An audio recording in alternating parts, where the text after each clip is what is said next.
Salut à toutes et salut à tous, c'est Gabriel pour Clubic, j'espère que vous allez bien. Aujourd'hui, je voudrais vous parler d'un produit qui, mine de rien, représente une petite révolution dans le monde des ordinateurs portables. J'ai nommé le MacBook Pro 13 M1. Et la question qu'on va se poser aujourd'hui, c'est tout simplement, est-ce que ce nouveau MacBook Pro est le meilleur ordinateur portable 13 pouces du moment? Allez, c'est parti!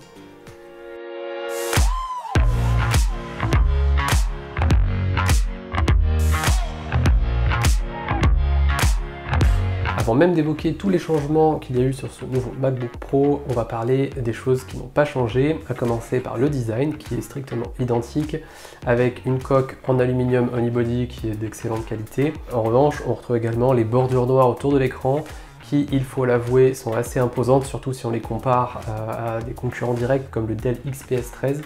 Pour ne citer que lui. On a aussi une webcam en 720p, donc même si Apple a apporté quand même des changements au niveau logiciel, on aimerait retrouver au moins une webcam 1080p, simplement pour améliorer la qualité d'image, surtout à l'heure où le télétravail se démocratise. Parmi les autres qualités de ce MacBook Pro, on a le trackpad qui est toujours aussi large, toujours aussi précis et agréable à utiliser. Bon point également pour le clavier, qui est un clavier classique de type ciseau, donc Apple a définitivement mis de côté son clavier papillon et franchement on ne s'en plaindra pas. Une dernière chose sur la connectique, alors ça a toujours été un grand sujet sur les ordinateurs portables de chez Apple, et si la version Intel du MacBook Pro pouvait monter jusqu'à 4 ports Thunderbolt et une prise jack, là cette fois on a simplement donc 2 ports Thunderbolt et une prise jack. Il faut avouer que c'est un peu limite, surtout qu'il y a un des ports qui peut être occupé lorsqu'on recharge l'ordinateur. Le passage via un hub USB est quasiment obligatoire si jamais vous voulez connecter beaucoup plus d'appareils. Un mot sur l'écran qui ne change pas mais qui est toujours excellent. On retrouve une dalle IPS de 13 pouces avec une définition de 2560 par 1600 pixels. Donc on a un bon contraste, une excellente colorimétrie, mais surtout une forte luminosité qui permet de compenser l'écran qui est brillant. Donc je vous avouerai que ça n'a pas été un problème pendant notre test, à moins que vous ayez le soleil qui tape directement sur l'écran, travailler dans un environnement lumineux ne pose absolument aucun souci. Ce qu'on aime également, c'est le format de cet écran, donc c'est un format 16:10 qui est un peu plus carré que le format 16:9, qui a ses avantages surtout au niveau de la bureautique et de la navigation web, car il affiche beaucoup plus d'informations sur la verticale de l'écran, donc c'est vraiment agréable à utiliser. Mais les plus gros changements opérés par Apple sont évidemment à l'intérieur de ce MacBook Pro 13 pouces, et c'est la puce M1 qui est au cœur de toutes les attentions. Donc c'est une puce qui a été développée en interne par Apple et qui vient tout simplement remplacer les processeurs Intel. Il faut savoir que cette puce est basée sur une architecture ARM, donc c'est une architecture qui est similaire à celle qu'on peut retrouver sur nos smartphones ou même sur les iPads. Et ça permet tout simplement à Apple de proposer des performances assez impressionnantes, il faut l'avouer.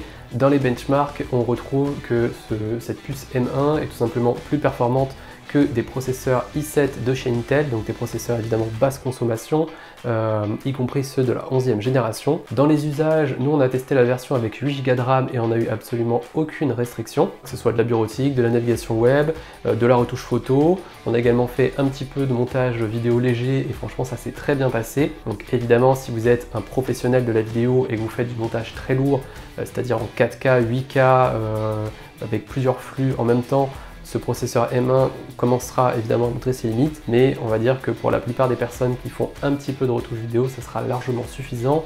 On vous conseille évidemment la version avec 16 Go de RAM pour être un petit peu plus à l'aise de ce côté. Du côté des performances graphiques, il faut savoir que le M1 contient en fait une puce, ce qu'on appelle un iGPU, donc c'est-à-dire pas de carte graphique dédiée, mais une carte graphique qui est directement intégrée au SoC.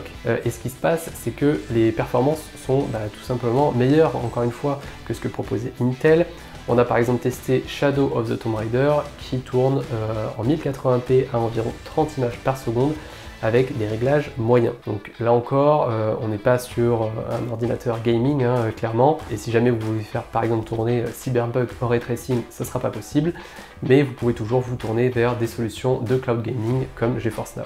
Les nouveaux MacBook M1 marquent également l'arrivée d'une nouvelle version logicielle qui s'appelle macOS Big Sur, et donc qui est compatible avec les processeurs ARM. Cette nouvelle version de l'OS apporte pas mal de changements, déjà en termes de design. Voilà, on a par exemple un dock flottant, des icônes qui sont un peu plus arrondies, ou encore un centre de contrôle qui regroupe en fait tous les raccourcis qu'on utilise le plus souvent, un peu à la manière de ce que fait iOS. Mais un des changements les plus importants de cette nouvelle version de l'OS, c'est l'intégration de l'émulateur Rosetta 2, un émulateur qui permet en fait de faire tourner les applications x86, donc c'est-à-dire les applications qui tournaient sur processeur Intel, et il faut avouer qu'avec cette émulation, en fait, on voit quasiment aucune différence avec les applications qu'on appelle natives, c'est-à-dire les applications qui ont été développées pour la puce M1.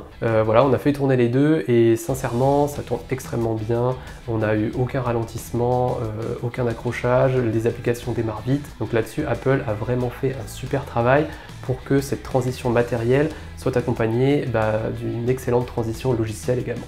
Une autre nouveauté, c'est bien sûr l'arrivée des applications iOS sur Mac. Ça vient encore un peu plus enrichir la bibliothèque d'applications, même si toutes ne s'affichent pas parfaitement. Voilà, celles qui sont optimisées pour iPad s'afficheront sans problème en plein écran sur votre Mac. Par contre, d'autres applications s'afficheront uniquement à la verticale. C'est pas un problème en soi. Nous, la plus grosse limitation en fait qu'on a rencontrée, c'est tout simplement que l'écran du Mac n'est pas tactile et que les applications iOS sont conçues pour les écrans tactiles. Donc ça limite un peu les usages, mais on apprécie quand même de retrouver toute la bibliothèque d'applications et de jeux iOS directement sur son ordinateur. Le dernier point que j'aimerais aborder, et pas des moindres, c'est l'autonomie de ce nouveau MacBook Pro qui est tout simplement hallucinante. Il faut savoir que les MacBooks en général sont connus pour avoir une excellente autonomie, mais là Apple a réussi avec sa nouvelle puce M1 à doubler cette autonomie. Donc on passe de 10 heures à 20 heures en lecture vidéo sur Netflix via le navigateur web, et dans un usage on va dire classique de travail, donc avec pour ma part pas mal de traitement de texte, de la navigation web, de l'écoute de musique en même temps, j'ai quand même réussi à tenir une journée et demie. Voilà, j'ai fait ce test plusieurs fois et systématiquement je terminais complètement ma journée et je pouvais faire encore une demi-journée supplémentaire. Donc si vous avez un usage